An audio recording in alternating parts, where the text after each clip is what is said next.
Salahkah aku mencintaimu? Kasih, jangan mati terlalu lama ya. Karena hatimu juga berhak tumbuh. Harusnya ada yang bisa membuatmu sembuh. Ada yang bisa membuatmu kembali utuh. Dan harusnya itu aku. Gak apa-apa kalau misalnya kamu masih belum bisa buka hati. Setidaknya biarkan aku masuk dulu. Atau biarkan aku berdiri di depan pintu. Sembari menunggumu sembuh, akan kubasuh apa-apa yang bisa dibantu. Apa-apa yang mungkin bisa sedikit meringankan, akan aku usahakan. Jangan mati terlalu lama ya. Banyak hal baik yang harusnya bisa kamu temukan. Bahwa sebenarnya tidak semuanya akan berakhir sama kok. Mungkin waktumu dengannya sudah usai. Mungkin kenangannya saja yang masih belum bisa dilerai. Kita gak pernah tahu. Kadang ada hal baik di rumah yang baru. Tanpa melupakan rumahmu yang lama, kamu juga masih bisa tumbuh. Kalau mungkin memang berat, rumahku siap menampung semua lukamu. Bawa saja kemari apa-apa yang susah sembuh. Aku siap kok tumbuh bersama lukamu. Aku siap jadi penawarnya. Tinggal kamunya aja. Akan kupersilakanmu masuk ke rumahku yang paling dalam. Maka akan kamu temukan gimana rasanya dicintai dengan begitu rupa. Dikasihi dengan kasih yang paling ikhlas, lapang yang paling tabah. Hingga kalau mungkin aku harus mati rasa juga, aku ingin mati di kamu. Aku ingin berhenti di kamu. Jangan salahkan aku yang kesannya terlalu mendambakanmu. Tapi lihatlah, dengan luka-lukamu yang dalam itu, apa mungkin kamu masih bisa jalan? Apa mungkin kamu masih bisa bertahan? Jangan terlalu keras dengan diri sendiri. Apa-apa yang hilang harus direlakan dengan paling dalam. Karena kamu juga berhak bahagia. Kamu berhak hidup, kasih. Lekas pulih ya. Jangan mati terlalu lama. Bisa sudah, biarkan ini semua berakhir.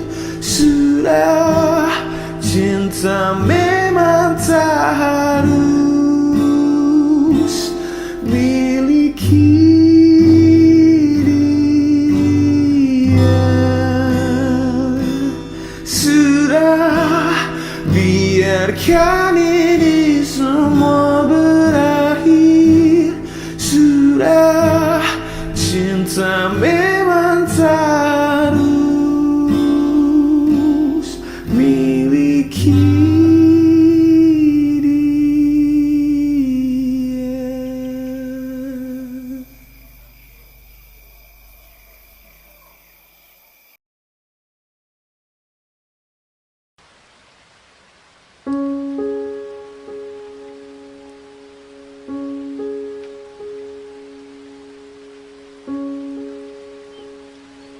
Di sisa-sisa ujung tahun yang berantakan, anak kecil ini tengah kehilangan jalan pulang. Di bawah hujan bulan Desember ia menangisi semua kegagalan yang datangnya bertautan. Lantas mengapa masih di sini? Ia bertanya kepada angin yang menerbangkan mimpinya jauh ke atas awan.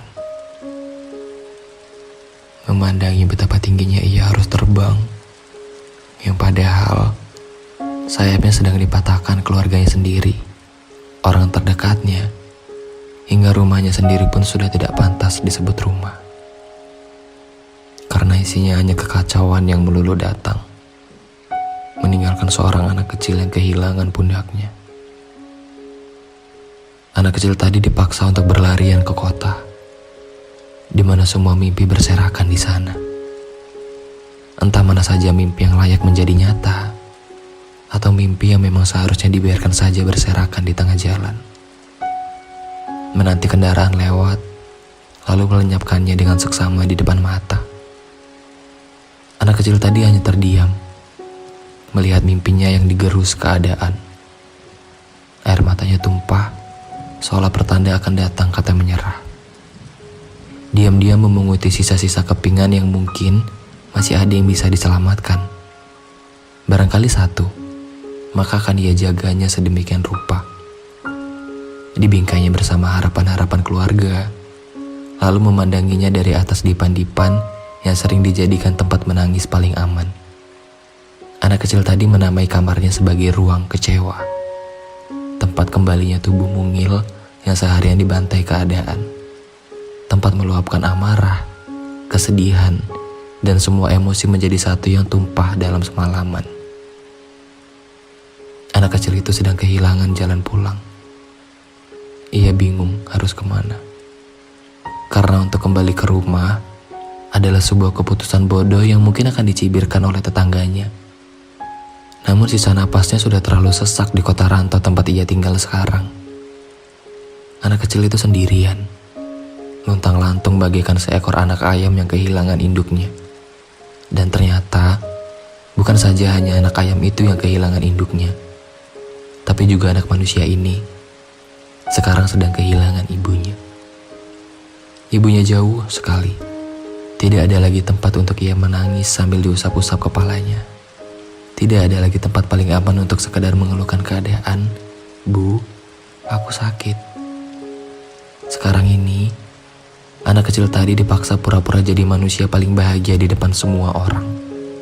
Menyimpan semua badainya diam-diam, yang padahal anak kecil ini sedang butuh-butuhnya pertolongan.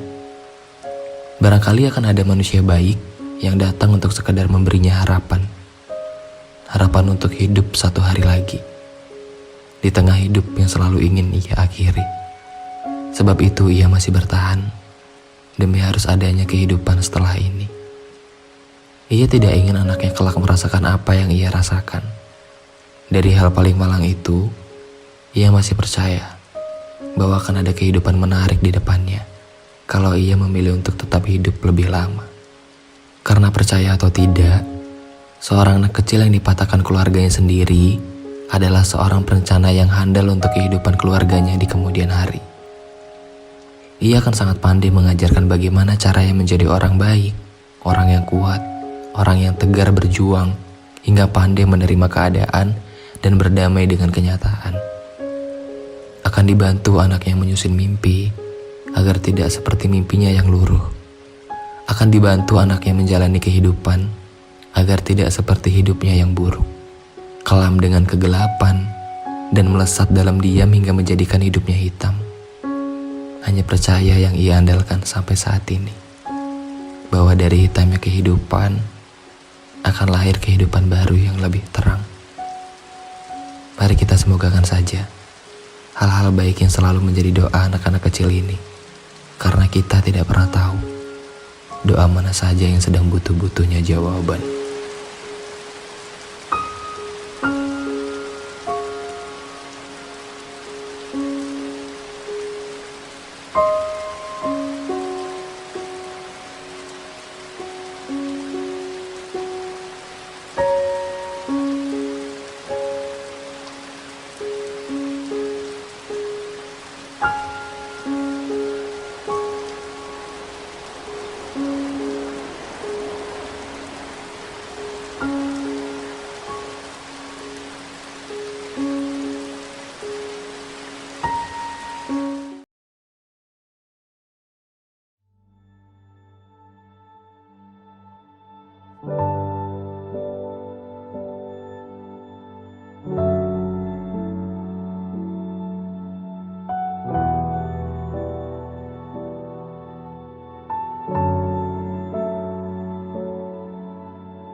Bu, jujur ini berat. Kadang aku bingung Saat ibu semakin menua, tapi aku justru semakin tidak berguna. Bu, aku ingin menjadi anak kecilmu lagi. Aku takut hari paling menyedihkan itu akan datang. Di saat aku sedang gagal. Di saat aku sedang kalah. Aku takut gagal dan kalah akan bersamaan dengan datangnya hari paling menyedihkan, yaitu ketika usia ibu berakhir. Karena dari setiap kisah yang kubaca, di situ semuanya memiliki akhir. Lantas apakah ibuku juga akan memiliki akhir?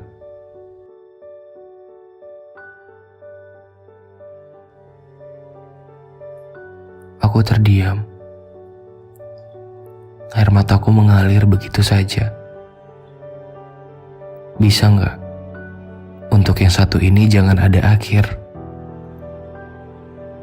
Ibuku perlahan menua. Ketika yang aku usap rambutnya, tapi yang runtuh malah air matanya. Katanya, anakku sudah bukan anak-anak lagi. Ia besar dan sangat gagah dalam perjalanan. Termasuk ketika ia meninggalkanku di rumah sendirian. Kataku, ibu harus kuat ya. Rumah ini masih menjadi tempat paling nyaman untuk pulang. Menjadi dewasa bukan alasanku untuk pergi di bawah mimpi. Dewasaku adalah tentangmu. Membuatmu tersenyum di masa senja dan duduk manis di depan teras dengan teh hangatmu. Katamu, kau akan baik-baik saja saat aku tinggal pergi. Buktinya suara tangismu terdengar sejauh ini. Ibu berbohong. Ia sedang tidak baik-baik saja. Ia sedang merindukan anaknya. Dan ternyata ia tidak pernah rela atas kepergian anaknya. Bu, maaf sempat lupa. Ternyata aku sudah terlalu jauh perginya. Maaf sering mengabaikan rindumu. Jujur di sini aku lemah. Aku tidak sekuat di ceritamu. Kau pernah bilang, kuat-kuat hidupnya ya nak.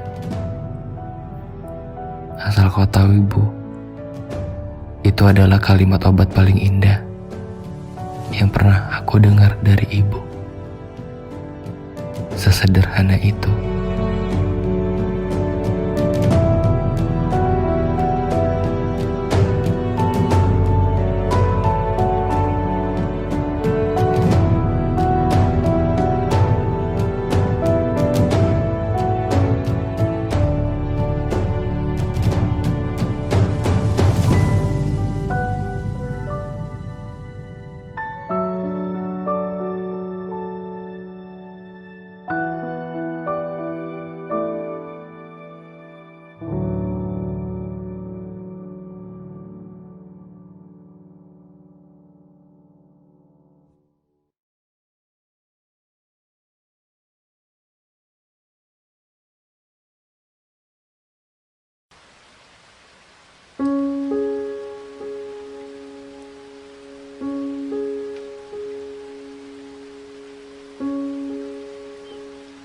Hai, terima kasih sudah sempat hadir di tahun paling kacau dalam hidupku.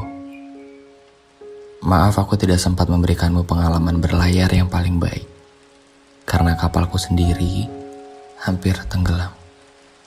Sedang payah-payahnya diajar patah hati yang berkepanjangan.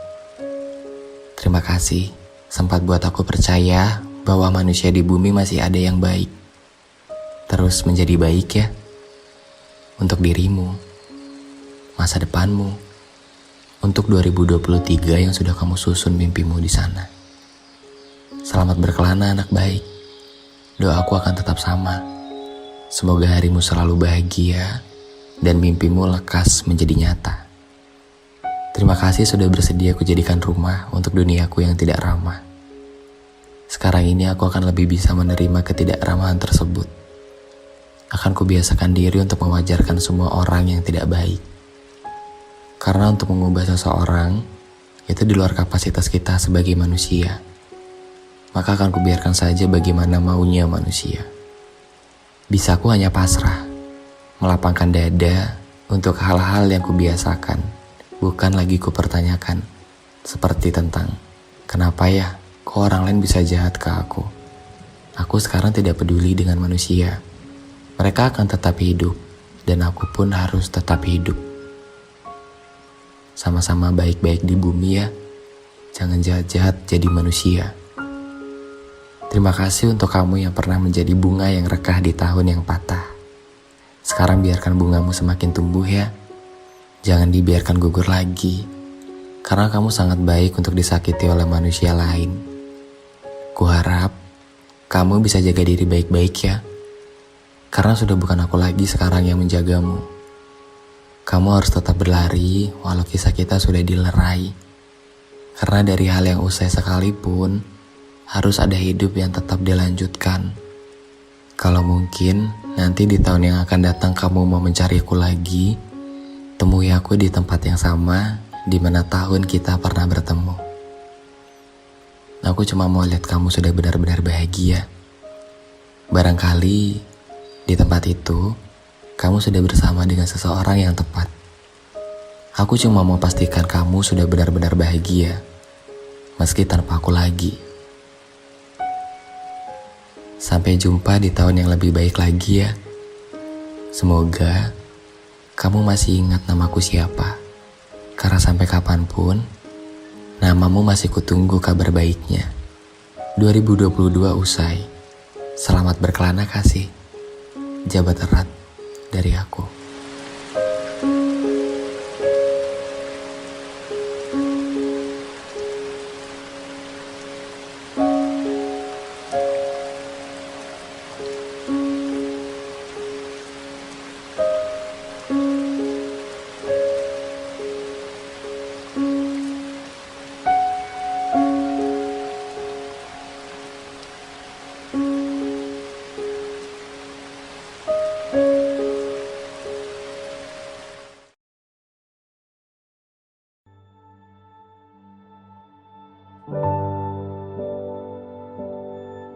Mari kita bangun lagi semuanya dari awal. Ceritanya kita lanjutkan lagi. Walau sebelumnya sudah kehilangan peran utamanya. Setidaknya ada kisah yang harus bertemu akhir yang bahagia. Baik darimu atau dariku. Kita sama-sama pulih ya. Belajar memaknai dari luka yang sebelumnya sulit untuk dimaafkan. Dari apa-apa yang sudah runtuh, dari apa-apa yang sudah hilang. Semoga akan bertemu jalan baiknya tahun ini, setelah sebelumnya kita kehilangan jalan pulangnya.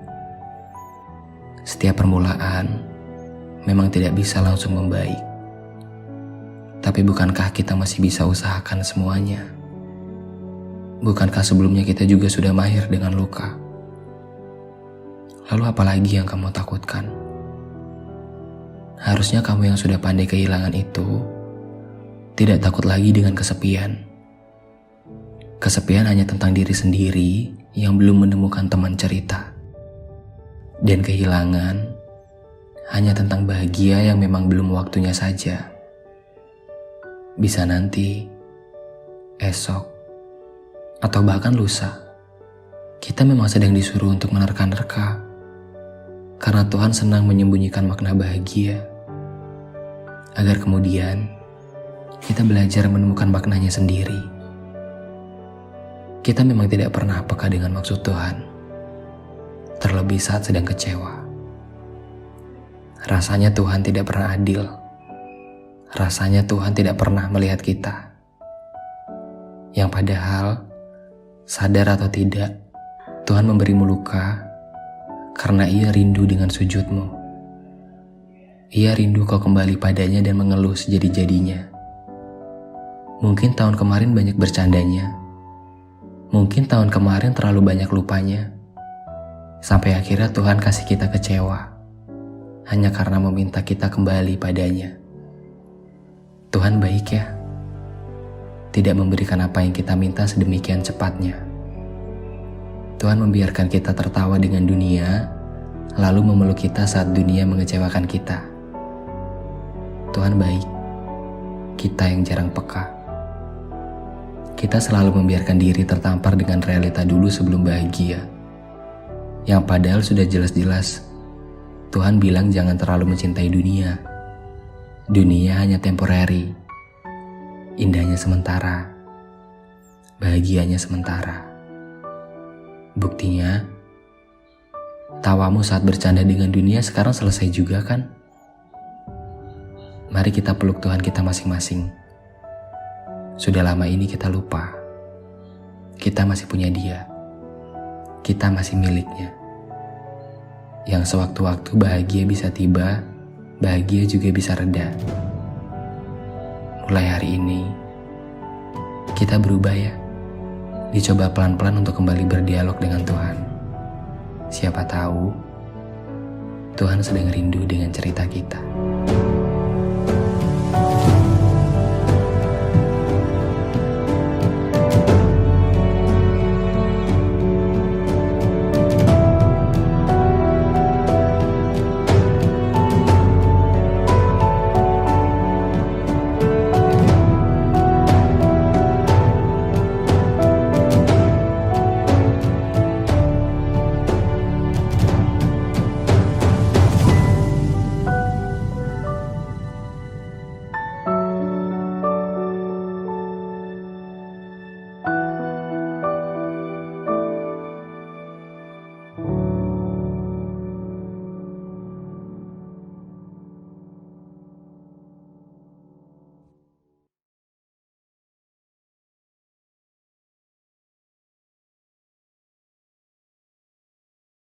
Hai, maaf kalau ketika kamu datang, rumahku justru malah sedang berantakan.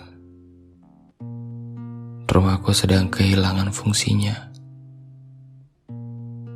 Maaf kalau aku gak sengaja biarkan kamu masuk di saat ruang tamunya sedang tidak karuan.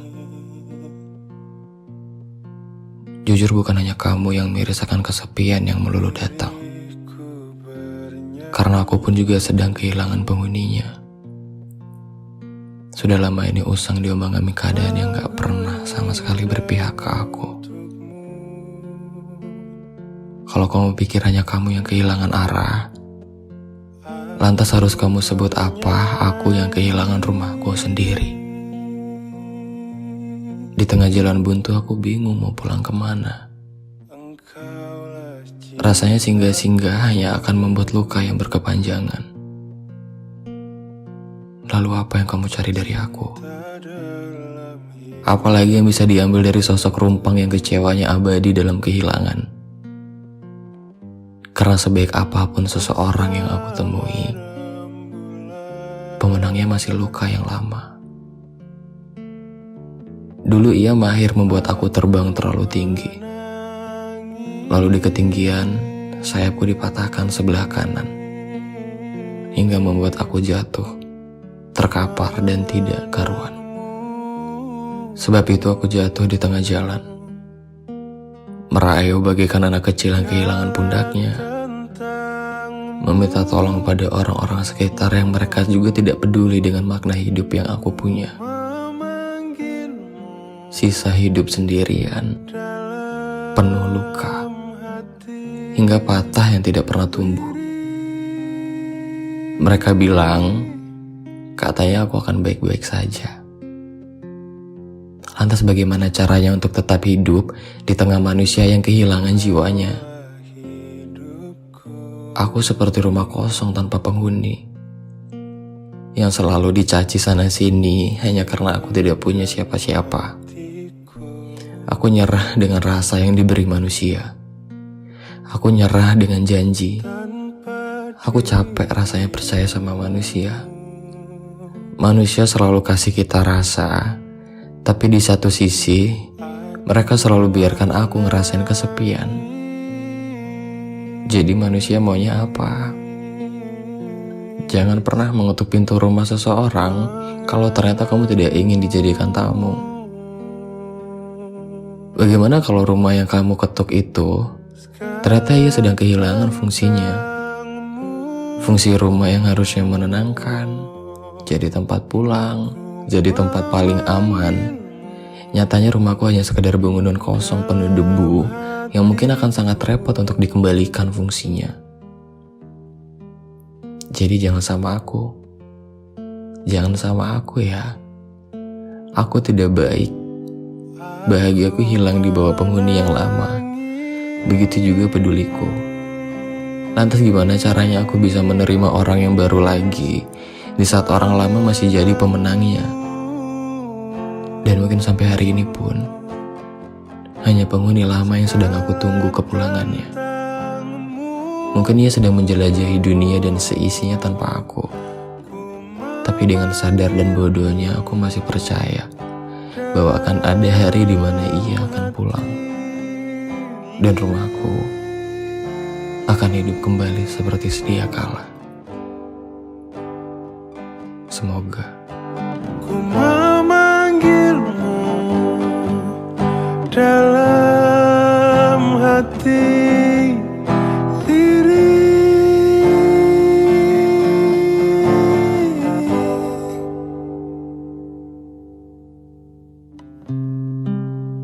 Ku kenang dirimu.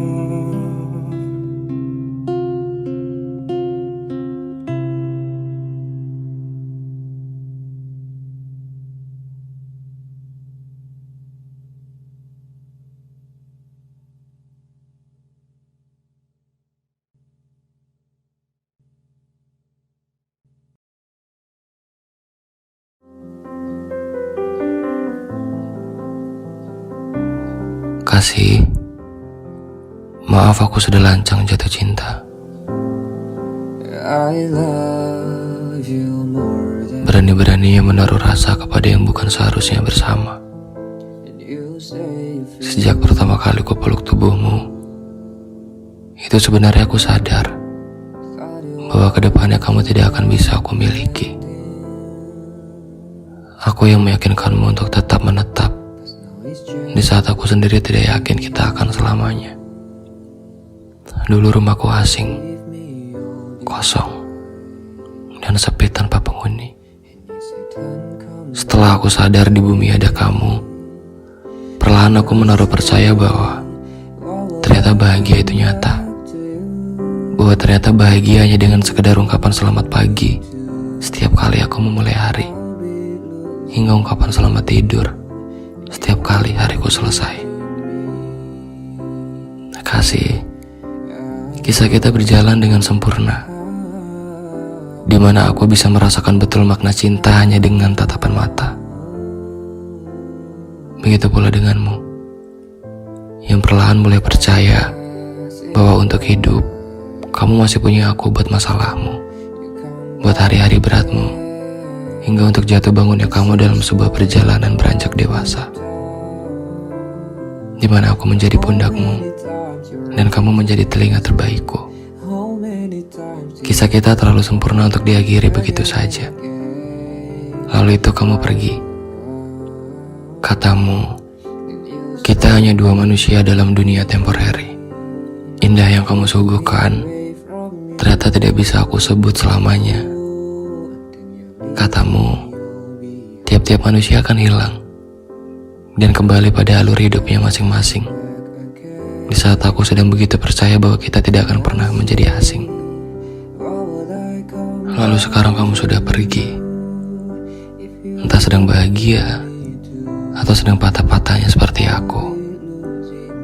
Yang jelas, doaku akan selalu melangit di atasmu untuk segala hal baik yang sedang kamu usahakan, untuk segala harapan besar yang sedang kamu kejar mati-matian. Sekarang kamu sudah milik orang lain, sedangkan aku masih merasa bahwa kamu masih punya aku. Lalu ku tatap lagi matanya, tanpa adanya lagi rasa cinta. Maaf, kalau aku harus memeluk tubuh yang sudah bukan punyaku lagi. Sekalipun sudah tidak ada apa-apa lagi di antara kita, izinkan aku untuk tetap merasakannya sendirian. Jatuh cinta paling jatuh yang pernah aku rasa. Sehebat itu ya Tuhan menciptakan kamu. Sudah diberi hati yang baik, namun sayangnya Tuhan tidak memberikan kamu untuk aku. Jadi wajarkan aku untuk menangisimu sampai larut dini hari, hingga bertemu dini hari lagi. Kamu terlalu dalam untuk dilupakan. Namamu sudah tertulis paling jauh dari diri seorang aku.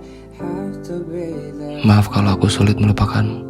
Aku juga sedang berusaha pergi yang jauh sampai kamu tidak bisa lagi bertemu aku. Namun, sampai hari ini pun aku masih sama. Masih ingin kupeluk lagi tubuh yang sudah bukan punya aku.